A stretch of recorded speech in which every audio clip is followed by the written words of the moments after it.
1, I am Nena Marinas Oranan, an accredited competency assessor in food beverage services and safety. I would like to acknowledge the presence of our processing officer, Ms. Nicole G. Diaz, and our assessment center manager, Ms. Josephine Rose Barra, and our TESDA representative, Mr. Notra John Lawrence. Before we proceed, may I inform you that we are being recorded and live streamed through the CCTV camera in the TESDA Albay Provincial Office and TESDA Regional Office. I have here your consent from which means that we, including me, agree to be recorded and to the other terms, including the sharing of your CCTV footage to authorized representative and indicated in this form. So, may I also have here with me your application form and self-assessment guide. These are proof that you are willing and ready to undergo the assessment. Please present to me your admission slip and valid ID once I call your name. Also, please sign on our attendance sheet and kindly verify the spelling of your name on it. Ms. Josephine Rose Barra.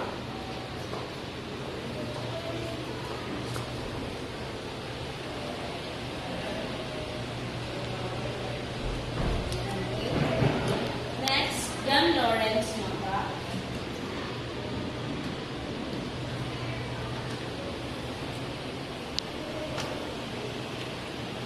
And lastly, Ms. Nicole G. Diaz.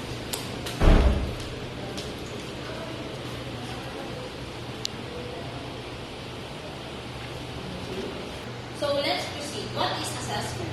Assessment is the process of collecting evidence and making judgment on whether competency has been achieved. So this is not a traditional exam.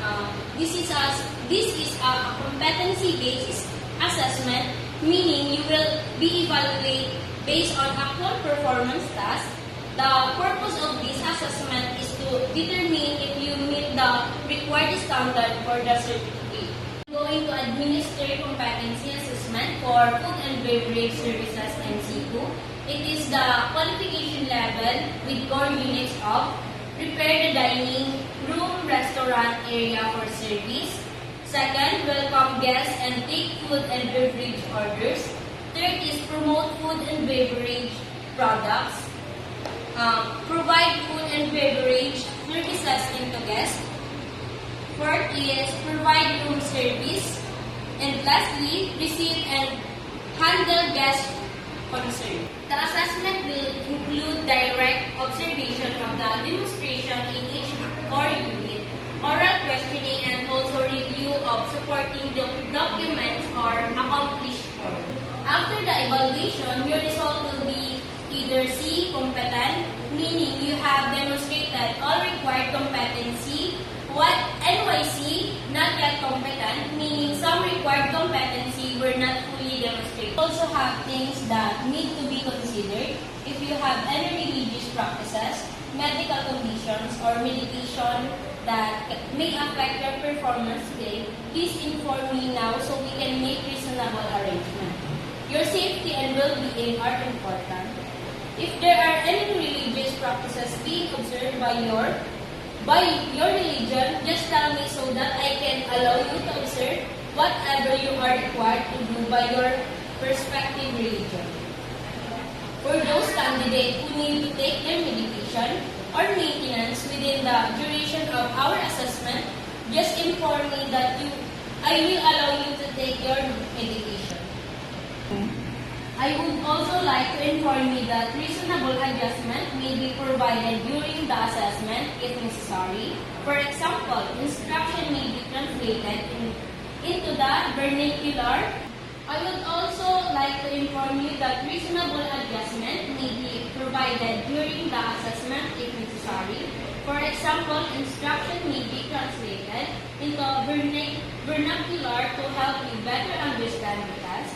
Clarification may also be given to ensure that directions are clear. So the do's and don'ts inside the Competency Assessment Center, you should follow the do's and don'ts. Do's is follow all safety and sanitation procedures, wear proper PPE, ask for clarification before starting if instruction are clear and clear, and perform tasks independently, and the don't is using cell phone during assessment in taking pictures, use unauthorized materials, loitering on the premises, and leaving the premises. Don'ts is using cell phone during assessment and taking pictures, use unauthorized materials, loitering on the premises, leaving the premises without informing the assessor of any stuff. And I'd like to remind everyone about rights. If you are not satisfied with your assessment result, you have the right to file an appeal. The appeal must be written and addressed to the assessment center manager, and it should be submitted immediately after the assessment, not several days later. Also, if you believe that the proper assessment process was not followed, or if you disagree with how the assessment was conducted, you may raise your concern right now. In the case, please do not sign the rating sheet or the CAR form not until your concern has been proper addressed. Your signature means that you are agreed with both the result and the process, so make that everything is clear before signing. As the final reminder, please ensure the email address and name provided during the application process are accurate and up to the date. For paper-based NC instruction, the NC or COC is used by the provincial office where the assessment took place upon presentation of CARS. It is a validity period of 5 years. CARS picture passport size, white background with color and with name tag. Give imprimacies on this one to avoid complaining when she or he claims his NC or COC in the provincial office. 50 pesos for certification fee.